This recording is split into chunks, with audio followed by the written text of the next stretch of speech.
souvent, les gens ils pensent qu'ils doivent économiser pendant des mois et des mois.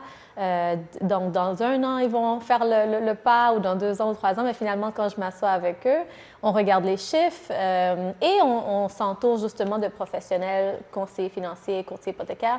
Ils réalisent rapidement qu'ils peuvent commencer dès aujourd'hui. Donc, c'est vraiment le moment aha qu'ils réalisent comme « Ah, je peux commencer tout de suite aujourd'hui. » Je dis « Ben oui, on peut. »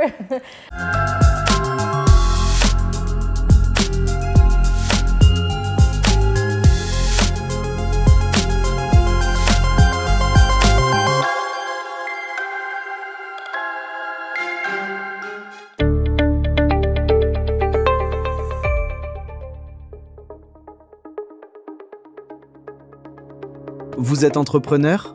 Vous portez une vision? Vous construisez une histoire qui mérite d'être connue? Avec The Africa Business Index, nous ne sommes pas seulement un média. Nous sommes une agence spécialisée dans la conception de magazines corporate et de contenus de marque haut de gamme. Nous aidons les entreprises africaines à se positionner, à raconter leur histoire et à gagner en crédibilité auprès d'une audience internationale. Portrait d'entreprise, magazine corporate, visibilité stratégique, influence mondiale. Faites rayonner votre entreprise au-delà des frontières. The Africa Business Index. Connectez l'Afrique au monde, valorisez les entreprises qui la construisent. Une seule adresse: www.theafricabusinessindex.com. Merci Véronica d'être parmi nous ce jour. En quelques mots, qui est Véronica? Véronica, elle est une courtière résidentielle et commerciale et aussi investisseur en immobilier depuis 2010. Donc, je me spécialise dans la création de la richesse à travers l'immobilier. Tu peux commencer avec ta première carte. OK. Quel événement ou personne dans ton enfance ou dans ton adolescence a profondément et silencieusement façonné l'entrepreneur que tu es aujourd'hui? En fait, moi, ça serait plusieurs personnes de mon enfance, mes parents, tout simplement. Mon père et ma mère. Mon père, c'est un entrepreneur menuisier, charpentier et avait sa propre entreprise de manufacture de meubles aux îles Seychelles. C'est mon pays d'origine. Et ma mère, elle est aussi chef infirmière aux îles Seychelles et ensuite on a immigré au Canada. Donc, tous les deux avaient la fibre entrepreneuriale en eux et ils me l'ont transmis tout simplement parce que j'étais avec eux dans leur lieu de travail et je les voyais interagir avec les patients, les clients et les fournisseurs et ça m'a beaucoup inspirée. Donc, une autre carte. Sans le succès, sans le titre, sans le business, sans les chiffres, qui es-tu vraiment? En fait, je suis une bonne vivante. J'aime ça, passer du bon temps avec les gens que j'aime, organiser des soupers, des soirées à la maison. J'aime aussi cuisiner. J'ai développé ça il y a récemment, au fait. Donc, j'aime essayer différents plats et puis même faire la pâtisserie, des gâteaux. Donc, j'aime ça remplir mon foyer de bonne bouffe et de bonnes personnes. Quelle erreur vois-tu se répéter inlassablement chez les entrepreneurs que tu côtoies ou que tu accompagnes? Je trouve que souvent, les gens ils ne font pas de plan avant de s'embarquer dans un projet quelconque. Donc, ils font juste se lancer. Puis, c'est sûr que moi, je le vois plus souvent dans le domaine immobilier. Donc, les gens qui veulent acheter une première propriété, mais ils ont quand même une vision de vouloir se bâtir un parc immobilier, mais ils s'y prennent sans s'entourer d'experts. Donc, je vais toujours les proposer de prendre un petit recul avant de commencer à faire des recherches. On va aller faire la précale, on va parler avec des conseillers financiers, courtiers hypothécaires et on va ensemble bâtir un plan qui a de l'allure selon les besoins de la personne. Mais en général, je trouve que c'est toujours bien de prendre le temps de se projeter 5 ans, 10 ans plus loin pour qu'on puisse réellement mettre les bonnes démarches en place pour réussir le projet. Là, je t'écoute. Là, c'est vraiment intéressant en t'écoutant. Et je vais envie de te poser la question de savoir qu'est-ce que tu aimes le plus dans ton métier? Dans mon métier, c'est lorsque j'amène les investisseurs à vraiment réaliser leur projet. donc du début à la fin. D'être en mesure de les instruire, de les faire apprendre des nouvelles notions en ce qui concerne l'investissement, le retour sur l'investissement, les bons deals, et puis que c'est faisable. Souvent, les gens ils pensent qu'ils doivent économiser pendant des mois et des mois. Donc, dans 1 an, ils vont faire le pas, ou dans 2 ans ou 3 ans. Mais finalement, quand je m'assois avec eux, on regarde les chiffres et on s'entoure justement de professionnels, conseillers financiers, courtiers hypothécaires. Ils réalisent rapidement qu'ils peuvent commencer dès aujourd'hui. Donc, c'est vraiment le moment aha qu'ils réalisent comme « Ah, je peux commencer tout de suite aujourd'hui. » Je dis « Ben oui, on peut aller de l'avant. » Et aussi rapidement, moi, je suis quand même assez rapide avec mes collaborateurs investisseurs. On trouve le bon deal en 1 semaine, 2 semaines max. Et ensuite, 30 jours plus tard, la personne passe au notaire. Elle est propriétaire de sa propriété. Donc, ça va vite. Merci. Et si je te dirais, en fait, quelles sont les qualités que tu dirais rapidement, comme ça, après ton expérience en tant que courtière, tu es quelqu'un qui veut se lancer aujourd'hui dans le domaine, quelles sont les qualités que tu peux simplement souligner que la personne devrait quand même aller chercher avant? En tant que courtier, Ouais, donc la personne qui exerce ce métier de courtier, ça serait l'humanité. De ne pas être dans le rush, de vraiment prendre le temps de s'asseoir avec l'investisseur, de bien saisir son idée et de l'amener là où ce qu'il peut aller, de lui proposer d'autres opportunités. Je donne un exemple concret. Il y avait une acheteuse avec qui je travaillais qui est venue me voir au prime abord pour acheter une première propriété, mais finalement, je lui ai expliqué qu'elle pouvait aussi acheter une deuxième avec la préqualification qu'elle a eue. Le budget pour lequel elle a été approuvée pour magasiner était beaucoup plus grand que la première propriété qu'elle achetait. Donc, du coup, il y avait une balance qui était disponible.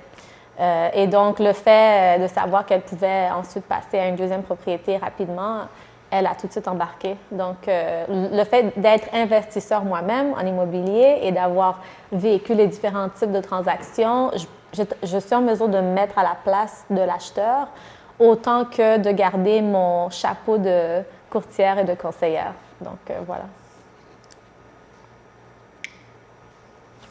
Okay. Quel est ce sacrifice quotidien invisible aux yeux des autres que tu portes en silence dans ton parcours? Bien, je dirais plutôt, au lieu de mot sacrifice, c'est de passer à travers, différents challenges, on dirait. À chaque jour, il y a toujours un challenge. Il y a, admettons, des contre-offres qu'on fait. On se déplace pour faire des visites en personne. On rencontre des inspecteurs. On doit toujours avoir des solutions à portée de la main. Donc, c'est plutôt de cette façon-là que je répondrai à cette question. Donc, pas de sacrifice, mais plutôt, il faut être en mesure de trouver des solutions à tout pour les clients avec qui je travaille, soit quelqu'un qui bloque au niveau du financement, d'avoir différentes options de financement à proposer, différents professionnels, ou au niveau d'un rapport d'inspection qui fait peur à un nouvel acheteur, d'avoir différents experts en construction qui sont disponibles rapidement pour répondre aux questions de premiers acheteurs aussi, donc pour les rassurer. Donc, voilà.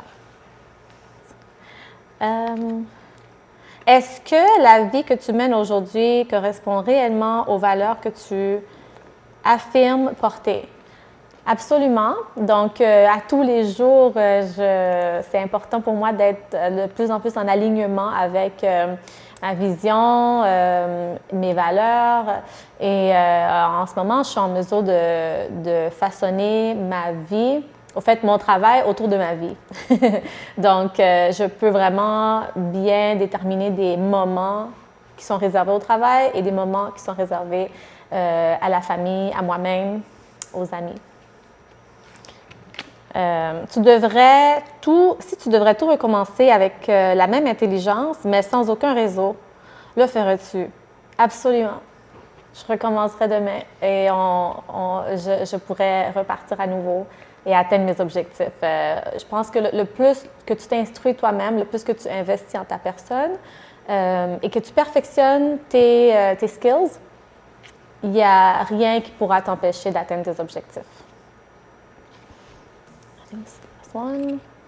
Quelle version de toi es-tu soulagée d'avoir laissé derrière et comment a-t-elle disparu? Je dirais que ça serait la version... chaque personne, on a des limiting beliefs. J'ai toujours beaucoup d'anglicisme dans mon échange.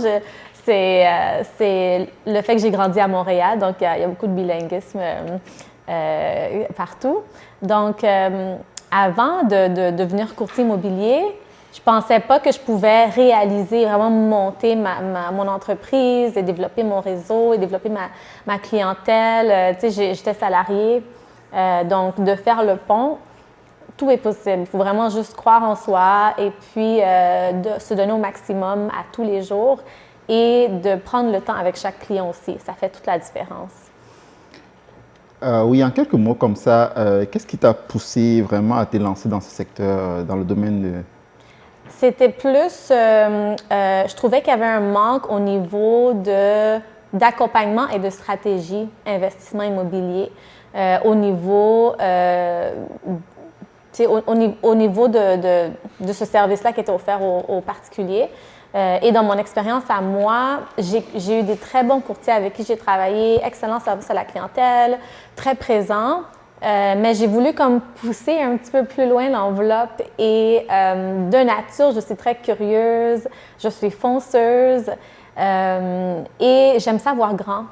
Donc, je voulais aussi pouvoir permettre à d'autres personnes de voir grand et d'être en mesure de se libérer financièrement, d'atteindre l'indépendance financière via l'immobilier.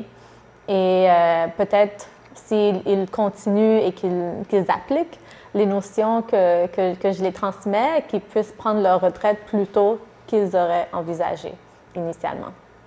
Merci. Et puis sinon, aujourd'hui, ça fait combien de temps que tu le fais, ce métier? Je fais depuis quelques années déjà. OK.